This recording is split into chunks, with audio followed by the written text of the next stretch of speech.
On est extrêmement chanceux parce que c'est vrai qu'on a ici un cadre exceptionnel qui se prête merveilleusement bien à l'organisation d'une fête médiévale. Et là, le temps d'un week-end, on a envie que les gens, une fois qu'ils passent les portes de la ville, ils fassent un saut dans le temps, ils soient dans une bulle temporelle, transportés au Moyen-Âge, où ils puissent revivre cette époque, festoyer, ripailler et danser comme à cette époque. On veut que tout le monde soit heureux et que tout le monde puisse vivre cette expérience.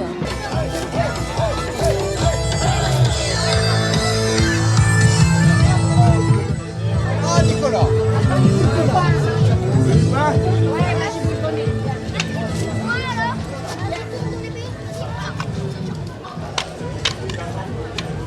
On a effectivement une thématique à notre fête. Cette année, c'est les senteurs et saveurs.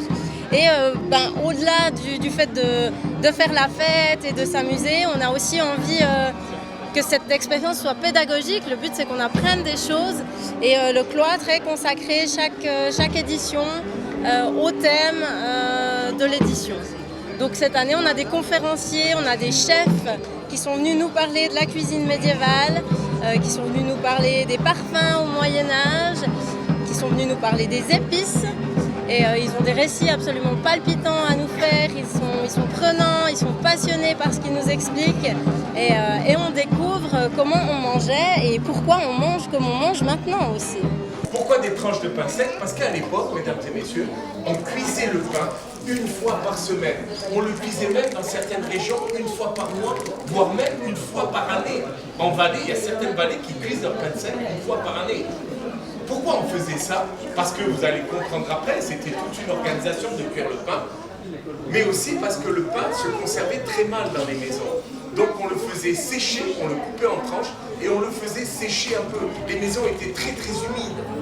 Mais vous avez déjà mangé une tranche de pain sec? C'est pas super, hein, vous êtes d'accord avec moi, c'est pas très glamour. Mais nous, on a des dents. À l'époque, ils avaient une dent tous les 8 mètres. Donc imaginez manger une tranche de pain sec avec les gencives qui n'étaient pas forcément en bon état, c'était pas forcément ce qui était le plus agréable. Donc, on mettait cette tranche de pain sur cette assiette en métal, et écoutez bien, c'est très très important, les serveurs arrivaient avec les potèges, qui étaient des viandes en sauce, chaudes, très chaudes, ces sauces, et ils mettaient cette viande avec cette sauce très chaude sur la tranche de pain, et vous avez compris que ça avait la particularité de ramollir le pain. Et bien en latin, cette opération se dit insupare. C'est peut-être pour ça qu'on mange des croûtons. Il y a toujours des croûtons où certains même mettent des morceaux de pain dans la soupe. Parce que ça, c'est des habitudes qu'on a depuis la nuit des temps, depuis le Moyen-Âge.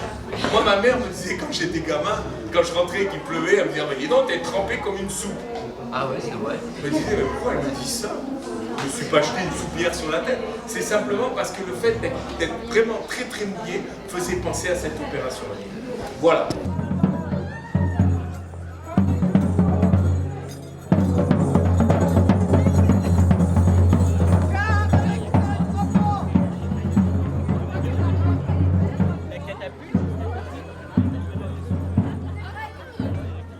Alors je suis au Médiéval pour parler de la cuisine du Moyen-Âge, particulièrement des épices, des senteurs, des saveurs, parce que c'est quelque chose d'extraordinaire. C'est un monde merveilleux. Souvent on pense que le Moyen-Âge est une période sombre, obscure, à tort, hein. Et en fait c'est une période qui est très très lumineuse, très raffinée. C'est quand même une longue période, hein. C'est presque un millénaire, hein. Donc il ne faut pas galvauder cette période essentielle de notre histoire de la gastronomie. Vous dites que c'est une période raffinée, merveilleuse, pourquoi? Alors c'est une période raffinée et merveilleuse au niveau de la cuisine bien sûr, parce qu'on est dans une ambiance aussi religieuse, c'est-à-dire que la religion est très présente, tout est matière à superstition, à symbole, donc on est vraiment dans un monde où on fait attention aux choses. Je prends l'exemple du poivre ou des épices qu'on pose sur la table. On les pose sur la table certes pour faire joli, comme on mettrait un poivrier maintenant et une salière, mais à cette époque-là, on les met sur la table à disposition des convives pour marquer le respect qu'on a vis-à-vis d'eux, parce que les épices sont hors de prix. Pensez donc, il faut une poignée de clous de girofle pour acheter un demi-bœuf au Moyen-Âge. Donc pour dire que ça coûte très très cher. Ça permet aussi de diffuser des bonnes odeurs, et puis ça permet aussi d'éloigner des mauvais sorts, de se mettre à l'abri de certaines superstitions. Donc les épices sont très très importantes. On les porte aussi sur soi, parce que ça permet de payer en espèces, d'où vient l'expression de payer en espèces. Donc énormément de choses qui sont dans notre histoire et qu'on a parfois un petit peu oublié parce qu'on vit dans une époque où on est hyper connecté et en même temps on est hyper déconnecté.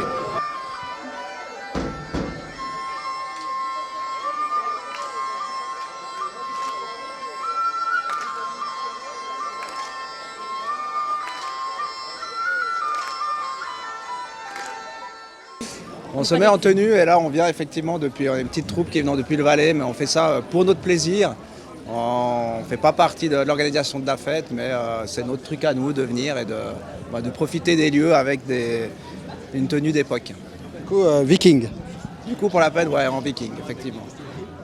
Et qu'est-ce qu'elle a de spécial? Qu'est-ce que les vikings avaient de spécial dans leur habillement? C'est plus le style qu'ils avaient, ce qu'ils portaient à l'époque. Typiquement avec des tenues un peu plus longues, des pantalons, et puis les signes distinctifs avec le marteau de Thor par exemple, et les différents dieux qu'ils adoraient à l'époque, qui est dans la mythologie nordique, qui est très très vaste.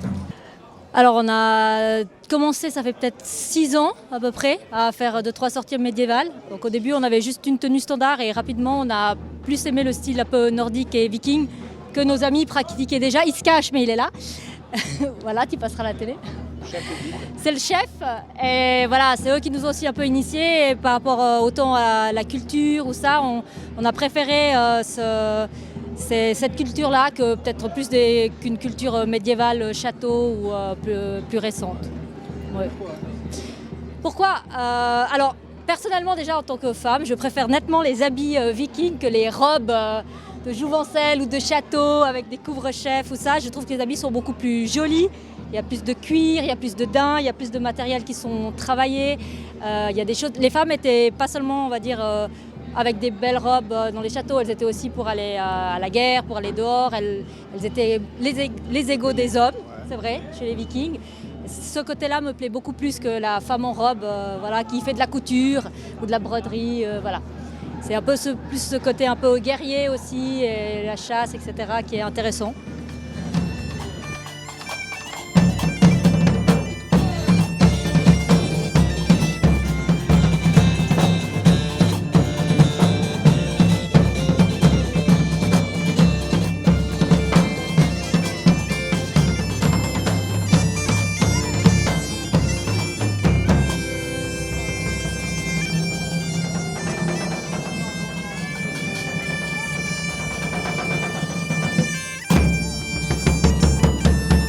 Chez vous, on a beaucoup de symboles, des symboles que vous avez recherchés, on imagine. Vous avez fait des recherches historiques pour dire, voilà, c'était des choses que portaient les Vikings. Tout à fait. Bon, les recherches sont assez rapidement effectuées car il y a beaucoup de représentations qui mettent en valeur ces symboles qui sont représentés sur nos tenues, comme par exemple le Mjolnir, qui est le marteau du dieu Thor, dieu de la foudre et du tonnerre.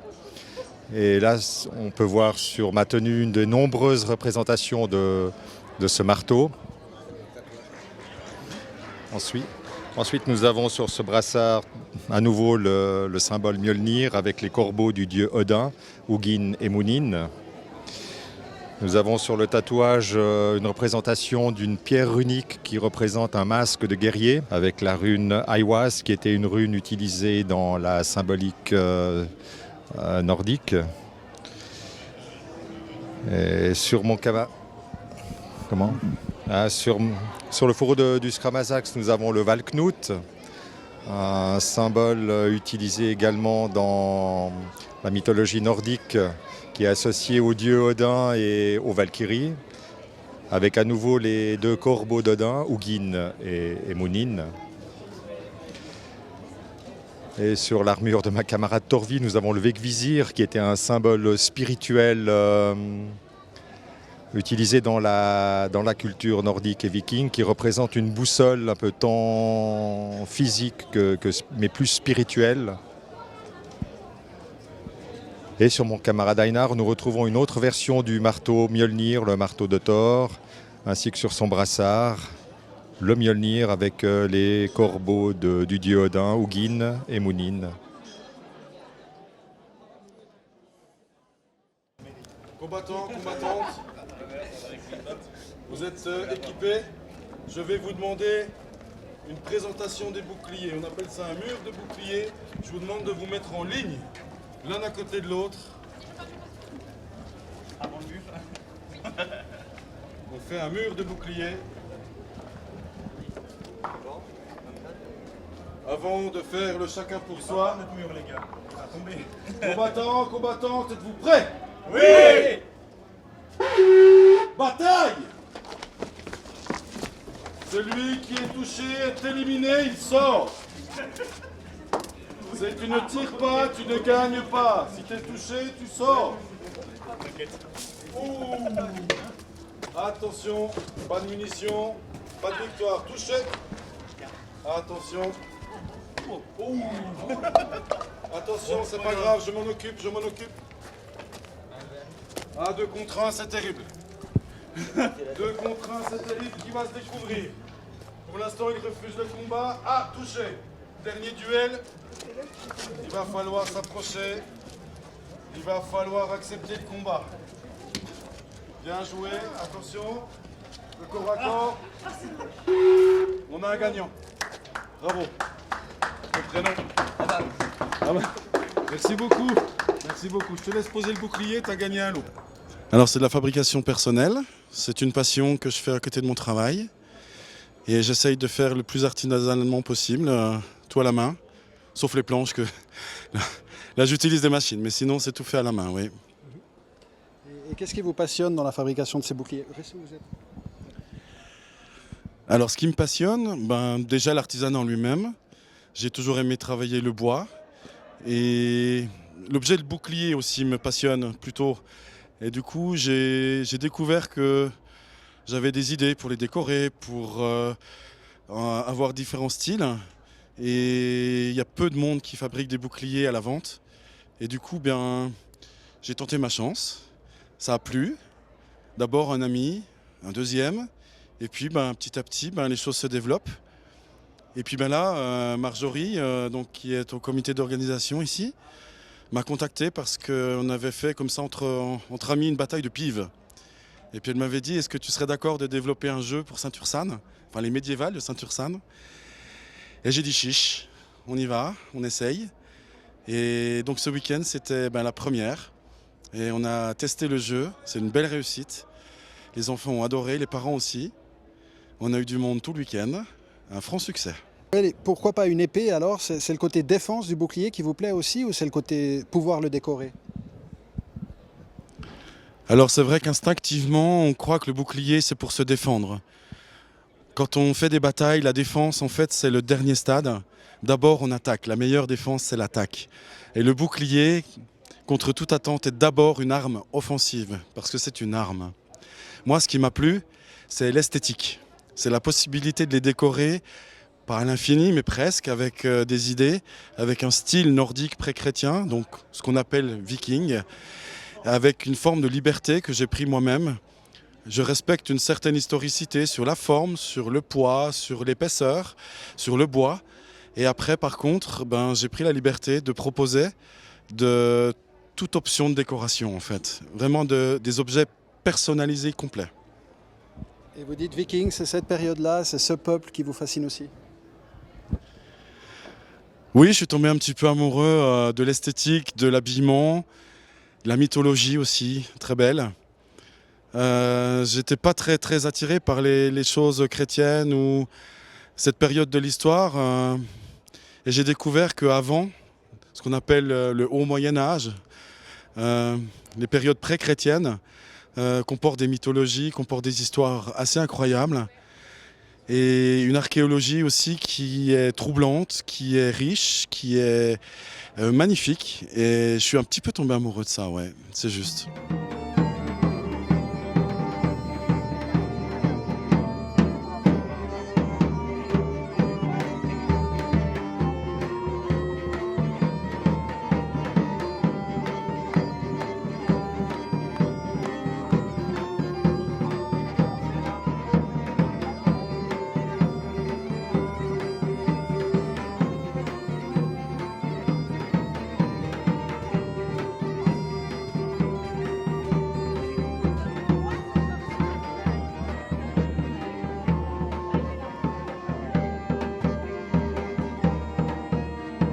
Revenez quand vous voulez, car les médiévales de Saint-Ursane, c'est un moment original, c'est un moment de joie, de vie, d'amour.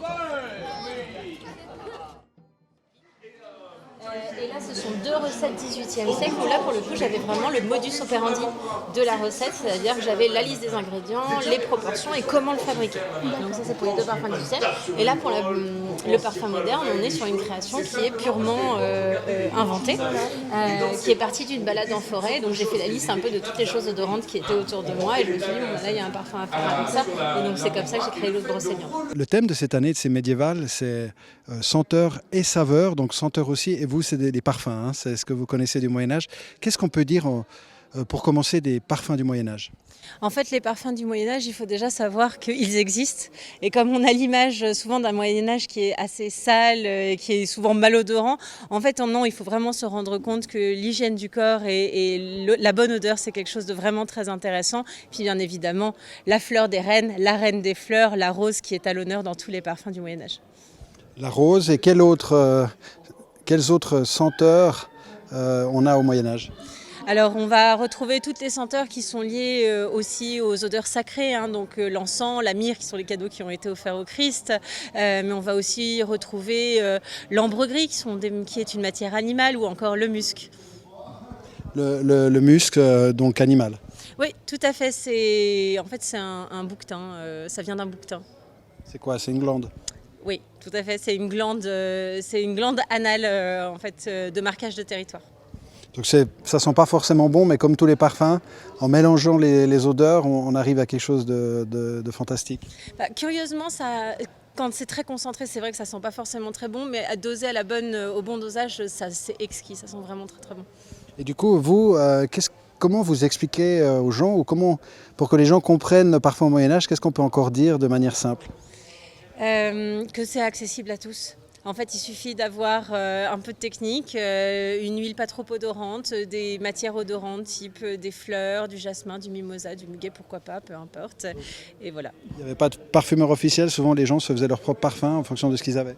Alors, il y avait des parfumeurs officiels, mais ils coûtaient extrêmement cher, hein, donc c'est pas forcément accessible à tout le monde. En revanche, ce qui est accessible, c'est de le faire chez soi, et pour ceux qui ont les moyens, de se payer un parfumeur qui vous fera un parfum sur mesure. Et du coup, on a parlé des ingrédients. Est-ce qu'il y a des noms aussi connus de parfums du Moyen-Âge ? Alors, c'est souvent des noms qui sont descriptifs. Par exemple, l'huile rosa, qui est un parfum connu du Moyen-Âge, qui est donc une huile parfumée à la rose. Et quoi d'autre encore, typique du Moyen-Âge ?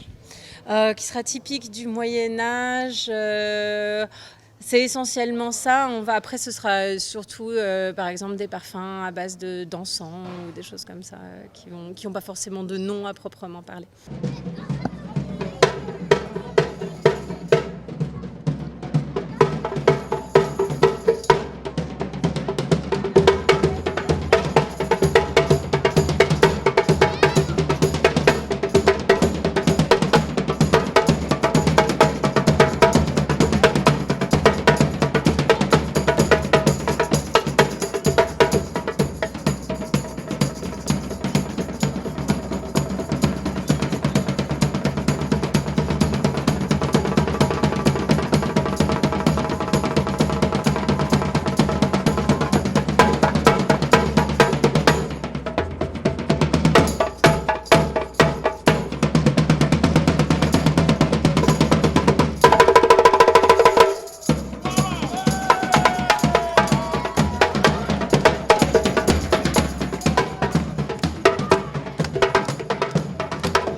Alors vous êtes qui ? Moi je suis Karim et je suis le coordinateur de la compagnie Mazirène, spécialiste des arts du feu et de la percussion.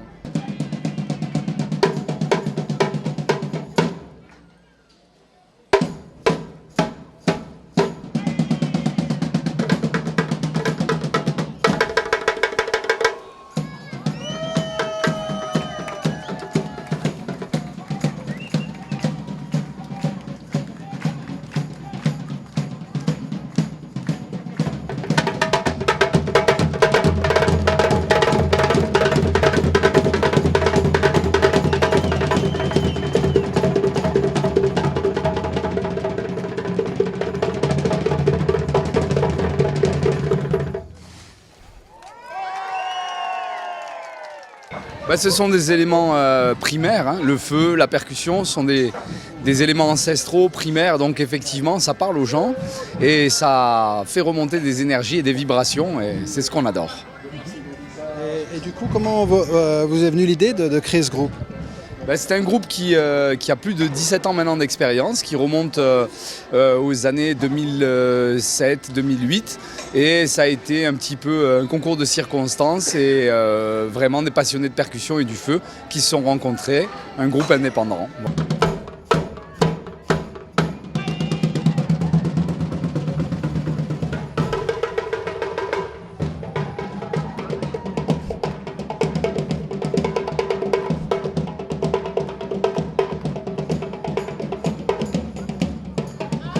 Vous venez d'où ? Alors c'est assez clair, on est du sud de la France, c'est le point de départ de toute cette aventure. Mais tous les artistes qui font partie de la compagnie viennent des quatre coins du monde. On a un jeune homme qui vient d'Haïti, un monsieur qui nous vient d'Égypte et on a de temps en temps on a eu des gens qui venaient de beaucoup plus loin encore. Donc vous dites élément primaire, le feu, c'est aussi un élément qui réunit, hein, vous l'avez dit aussi, dans cette fête. Cet élément qui est réuni pour ces médiévales, l'élément idéal qui a traversé les époques aussi, le feu, les spectacles pyrotechniques. Alors le feu, évidemment, hein, je le disais, c'est un élément primaire, primitif.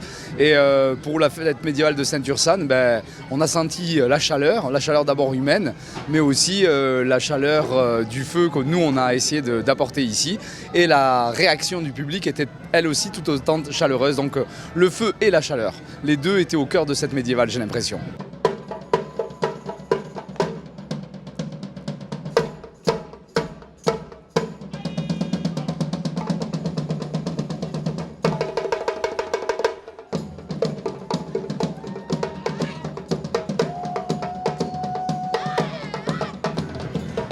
Bien sûr, c'est une question un peu classique, mais le risque, le risque de travailler avec le feu comme ça, est-ce qu'il est présent ? Alors le risque de travailler avec le feu, il est effectivement présent, mais je crois que les mieux habilités à pouvoir répondre sont certainement les pompiers. Nous, on est les pyromanes, eux sont vraiment les héros du feu au quotidien. Donc ils prennent les vrais risques, nous tout est mesuré et on essaie de faire au mieux pour que tout se passe bien. Pour vous, cette période du Moyen-Âge, elle représente quoi ?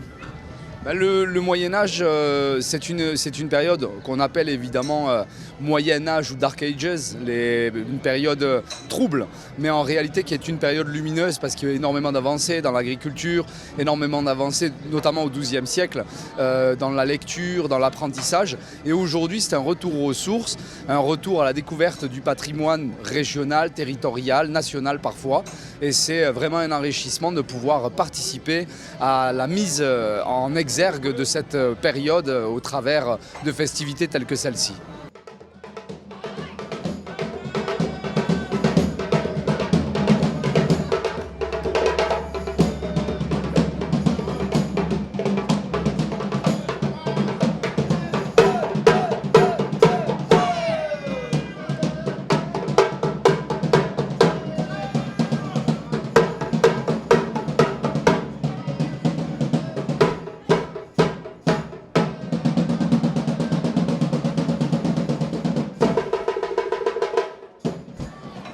Nous sommes les dignes représentants de ce que l'on appelle les saltimbanques. Ça vient du mot italien, saltibanco, ceux qui sautent de banquet, de table en table dans les banquets. Et nous sommes ces saltimbanques. Nous avons gardé cet esprit d'animateur, farfelu, de fou.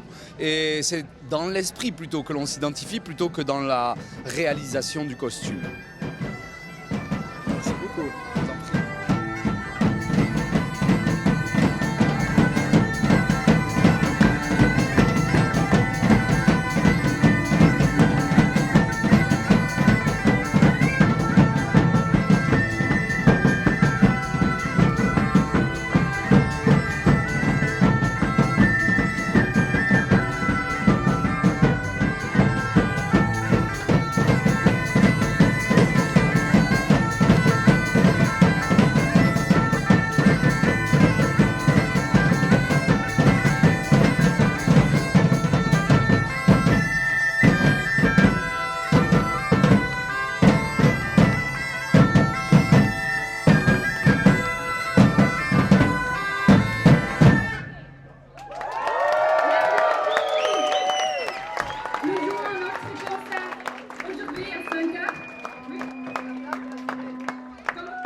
vainqueurs. Merci beaucoup pour danser, chanter et entendre à notre musique. Alors, vous êtes d'où et comment vous appelez? Donc notre nom, le nom de notre groupe, c'est Varda. Nous sommes un groupe suisse. Nous venons de Berne, nous venons de Zurich, nous venons d'Argovie aussi. Un petit peu mélangé, mais en principe de la Suisse alémanique. Et du coup, comment vous qualifieriez votre musique de rock médiéval? Ou le folk médiéval, peut-être. Oui. Folk médiéval, plutôt celtique, plutôt nordique. Oui. C'est dans cette direction. Avec des influences de heavy metal un petit peu. Un petit peu. Et pourquoi avoir choisi ce type de musique? C'est pas un choix, c'est la passion. Oui. Ouais, la musique tu choisis toi à la fin. Tu peux rien faire contre. Si c'est ta musique qui sort de toi, elle est comme elle est. Et puis ça peut prendre toutes les formes. Et c'est ça qui est magnifique aussi. Et alors justement, qu'est-ce qui vous passionne dans cette musique? Was tut euch, wo ist eure Leidenschaft in der Musik? Was denkt die Leidenschaft in der Musik?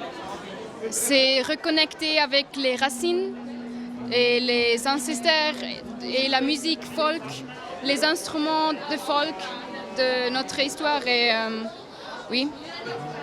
Il y a une énorme richesse dans la musique folklorique, irlandaise, nordique, suisse aussi. Et ça peut vraiment inspirer quelqu'un. Et ça nous inspirait nous. Et on essaie en fait on a joué beaucoup de musique, on joue aussi des musiques traditionnelles comme la danse de l'ours ou bien Andro, de la musique bretonnique.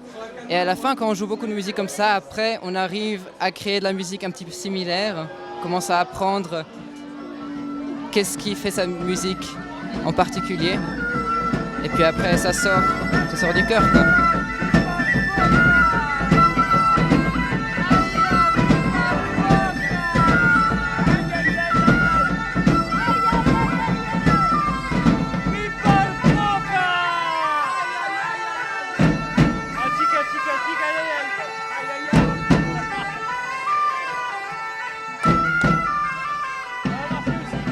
C'est ça qui est assez impressionnant, c'est que ça pourrait être de la musique folklorique irlandaise, effectivement, mais la flûte, quelque part, lui donne ce côté moyenâgeux.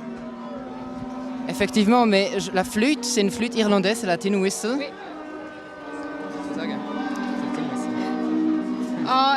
Oui, une fois j'ai travaillé en Écosse et j'ai trouvé la flûte et j'ai commencé à le jouer et j'aimais depuis ça. Oui. Donc c'est un instrument vraiment nordique aussi, écossais-irlandais.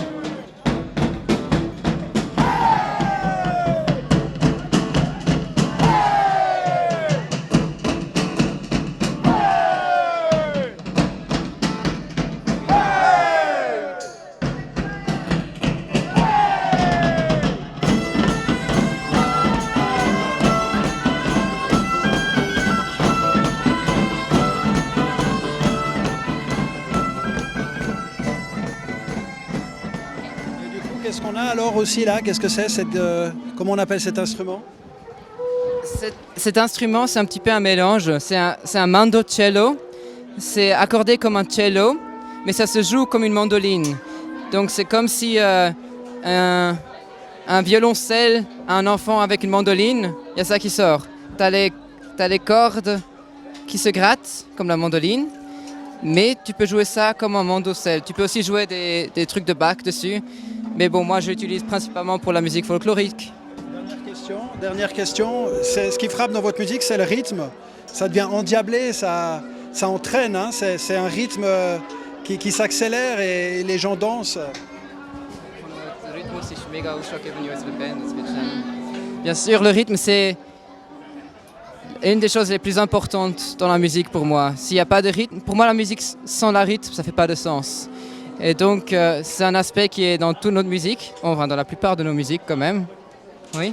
Et c'est connecté avec les spectateurs, de danser avec le rythme, c'est une interaction et c'est très important dans notre band. Et oui, c'était notre première fois à Saint-Urzan et c'était tellement magnifique ici. Oui. Les gens? Tous, les gens, le village. Et oui, c'est très magique ici. c'est énorme avec ce paysage carrément médiéval et puis les gens qui n'en ont jamais assez, quoi. On avait fait un soundcheck hier, ils nous ont plus laissé partir de scène, c'était dingue.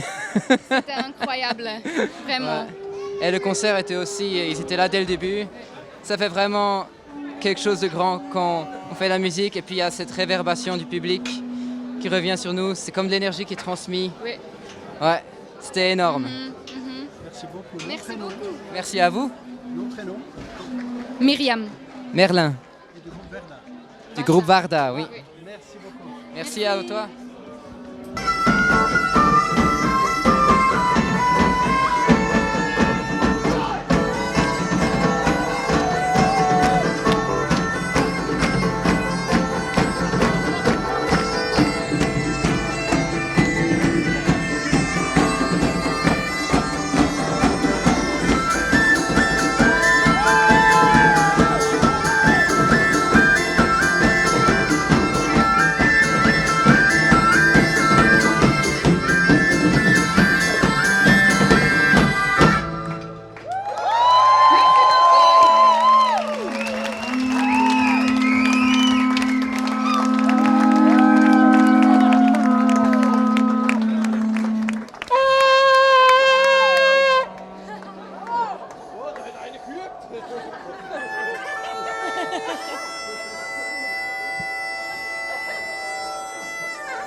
Alors, qu'est-ce qu'on a là? Alors ici on a une grosse soupe d'orge maltais. C'est la base en fait pour faire une bière.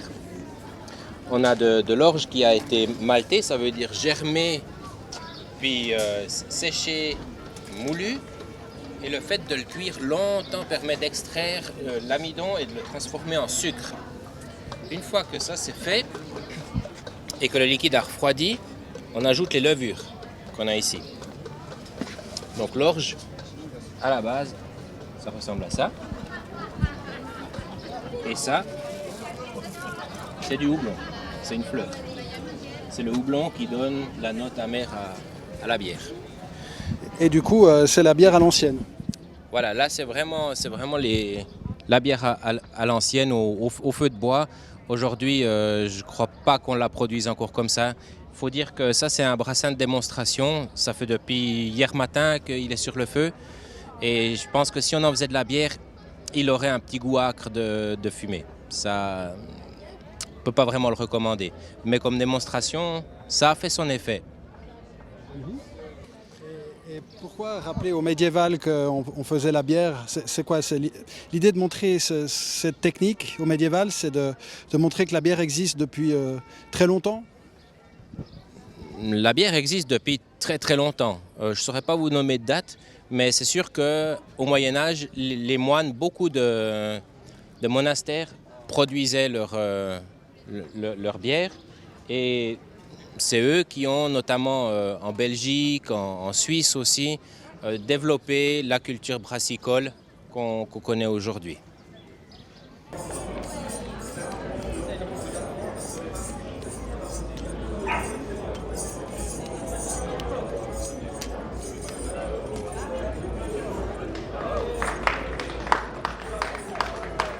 Je suis Polo Lemaro, saltimbanque de Sabaudia, la compagnie basée en Haute-Savoie. Je suis jongleur acrobate et vous allez voir un petit peu de jonglerie et d'acrobatie. C'est vrai, on pense Moyen-Âge, on pense jonglerie, acrobatie. C'était une réalité, il y avait beaucoup de gens qui vivaient de ça. Oui, bien sûr, les troubadours, les trouvères, effectivement, les saltimbanques qui sont là pour divertir les seigneurs et le peuple, hein, bien sûr. Et c'est un peu l'héritage, ce qu'on reconstitue aujourd'hui. Ouais.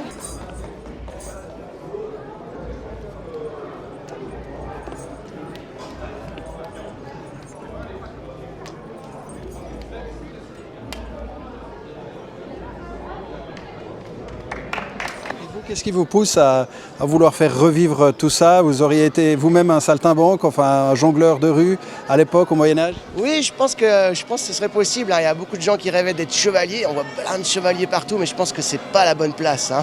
Mais saltimbanque, c'est pas mal. Tu peux aller divertir les nobles, tu peux aller habiter au château pendant quelques jours, et puis le restant du temps, tu voyages. Donc, c'est une vie pas si mal finalement pour quelqu'un qui n'est pas noble de naissance. C'est un petit peu sortir son épingle du jeu, je pense. Ouais. Magnifique spectacle, là. On va pouvoir vous voir. Qu'est-ce qu'on va voir? Alors on va avoir de la jonglerie un petit peu spectaculaire, au couteau, à la hache. Bon, il y a quand même quelques petites balles gentilles, mais j'aime bien un petit peu les choses qui font un peu peur parce que le public, c'est ce qu'il aime. Il aime l'apogée du danger. Alors voilà ce qu'on va lui montrer aujourd'hui.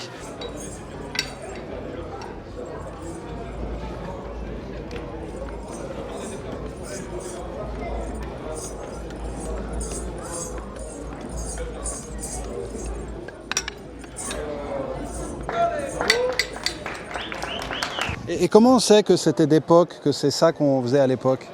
Alors il y a de la source, il y a des documents, il y a des peintures, il y a des sculptures, il y a des documents écrits aussi. Alors après il y a des choses comme les cracheurs de feu, ça je pense pas, parce qu'ils n'avaient pas le pétrole à l'époque, mais tout ce qui est jonglerie au couteau, etc., les balles, ça il n'y a pas de problème, ça existait bien. Ouais. Là on est dans ce cadre de Saint-Ursanne, ce cloître. Un petit mot sur ce cadre, comment vous le vivez? Là, on peut pas être mieux. Déjà aujourd'hui c'est canicule, alors le cloître on est quand même un petit peu au frais sur les côtés.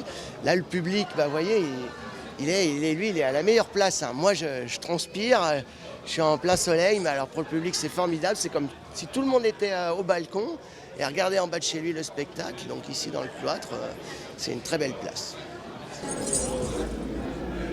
C'est des sacrées chaussures, c'était des chaussures d'époque. Ils portaient vraiment, les jongleurs, ce type de chaussures. Ça donnait quoi, un côté rigolo? C'est ce qu'on appelle les poulaines. Alors selon la légende, paraît-il que plus l'extrémité était allongée et plus vous faisiez partie de la noblesse et des hautes classes de la société. Donc comme je vous disais tout à l'heure, nous les jongleurs, on est un peu des caméléons, on s'insinue un petit peu dans toutes les classes sociales. Et on est un peu passe-partout et les chaussures sont en conséquence, comme on voit, à la pointe et de taille moyenne.